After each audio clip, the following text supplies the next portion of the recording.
नमस्कार. आज आपण महाराष्ट्र शासनाच्या एका अगदी ताज्या राजपत्रावर दिनांक 19 जून 2025च्या जरा सविस्तरपणे बोलणार आहोत. हे नोटिफिकेशन आहे उच्च व तंत्र शिक्षण विभागाचं आणि यामुळे 2015चा जो unaided private professional educational institutions act आहे त्याच्या नियमांमध्ये काही महत्त्वाचे बदल होत आहेत.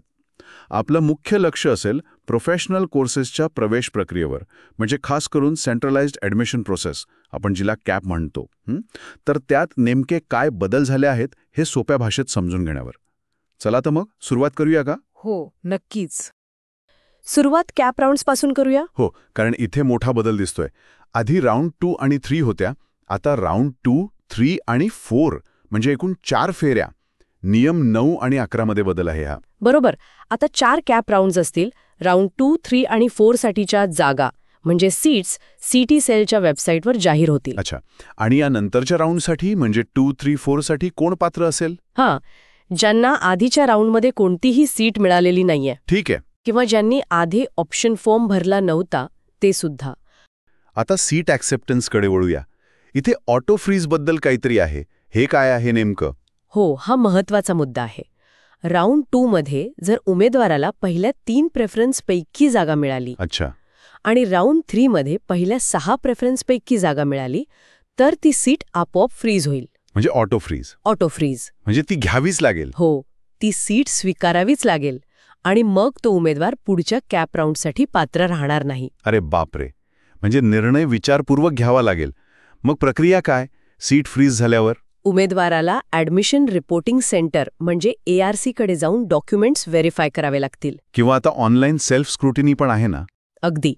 दुसरा पर्याय आहे ऑनलाईन ॲप्लिकेशन सिस्टममध्ये स्वतः डॉक्युमेंट्स तपासायचे म्हणजे सेल्फ स्क्रुटिनाइज्ड करायचे आणि सीट एक्सेप्टन्स फी ऑनलाईन भरायची. आणि मग कॉलेजमध्ये जाऊन ॲडमिशन घ्यायचं. बरोबर.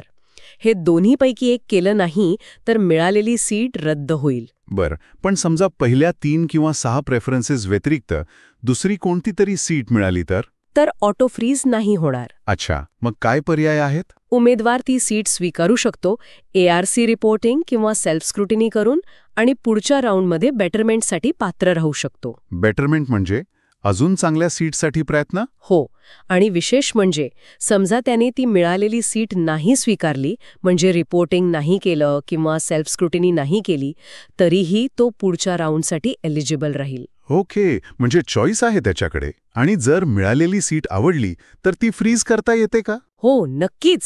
उमेदवार स्वतःच्या लॉग इनमधून ती सीट फ्रीज करू शकतो आणि ॲडमिशन प्रक्रिया पूर्ण करू शकतो.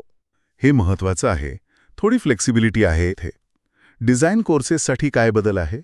फर्स्ट इयर डिझाईन ॲडमिशनसाठी आता IITच्या UCED परीक्षेचा स्कोर्सला प्राधान्य असेल. UCED म्हणजे undergraduate common entrance examination for design. बरोबर. आणि जागा रिक्त राहिल्या तरच DVOCच्या गुणांवर ॲडमिशन मिळेल.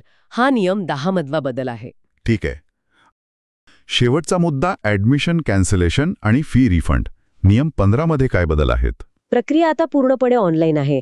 उमेदवाराला ऑनलाईन अर्ज करून ॲडमिशन रद्द करायचं आहे आणि त्याची सही केलेली प्रिंटआउट संस्थेत जमा करायची आहे. ऑनलाईन रिक्वेस्ट अंतिम मानली जाईल. आणि रिफंडचं काय? कॉम्पिटंट अथॉरिटीने ठरवलेल्या कट ऑफ डेट पूर्वी जर ॲडमिशन रद्द केलं तर फक्त 1000 रुपये प्रोसेसिंग चार्जेस कापून बाकी सगळी फी परत मिळेल. आणि मूळ कागदपत्र? ती 2 दिवसांत परत मिळतील. आणि कट ऑफ डेट नंतर रद्द केलं तर फक्त सिक्युरिटी डिपॉझिट आणि कॉशन मनी डिपॉझिट परत मिळेल. ट्युशन फी किंवा इतर कोणतीही फी परत मिळणार नाही. आणि त्या कट ऑफ डेट नंतर ऑनलाईन कॅन्सलेशन लिंक पण बंद होईल. आता इन्स्टिट्यूट लेव्हल ॲडमिशन्स बद्दलच बोलूया. CAP राऊंड संपल्यानंतर होतात हे प्रवेश, बरोबर? नियम 13 मध्ये काय खास आहे? हो, हे CAPच्या सगळ्या फेऱ्या झाल्यावरच सुरू होतील. संस्था शेवटच्या CAP राऊंडच्या अलॉटमेंट तारखेपर्यंत अर्ज मागवू शकतील. आणि यात एक नवीन प्रोवायझो जोडला आहे, म्हणजे एक विशेष तरतूद. काय आहे ती? जर एखादा उमेदवार काही कारणाने संस्थेकडे डायरेक्ट अर्ज करू शकत नसेल तर तो कॉम्पिटंट अथॉरिटीच्या वेबसाईटवरून अर्ज करू शकतो. वेबसाईटवरून संस्थेसाठी? हो, शेवटच्या कॅप राऊंडच्या अलॉटमेंट तारखेपर्यंत हे करता येईल. आणि हे अर्ज मग अथॉरिटी संबंधित संस्थांना पाठवेल. तिथे मग इंटरसे मेरिट लिस्टसाठी त्यांचा विचार केला जाईल. अरे वा, ही वेबसाईटची सोय चांगली आहे. स्पष्ट आहे. म्हणजे थोडक्यात CAP राऊंड्स वाढले, ऑटो फ्रीजचा नियम आला, सीट ॲक्सेप्टन्समध्ये ऑनलाईन पर्याय आहे, डिझाईन आणि ट्विनिंग कोर्सेससाठी वेगळे नियम आहेत, इन्स्टिट्यूट लेव्हलसाठी ऑनलाईन अर्ज सोय आणि कॅन्सलेशन रिफंड नियम अधिक स्पष्ट झाले आहेत. अगदी बरोबर. प्रक्रिया अधिक स्ट्रक्चर्ड झाली आहे असं म्हणता येईल.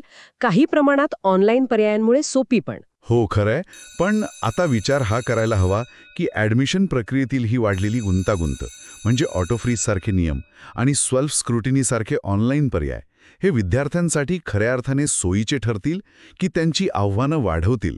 हा एक विचार करण्यासारखा प्रश्न आहे.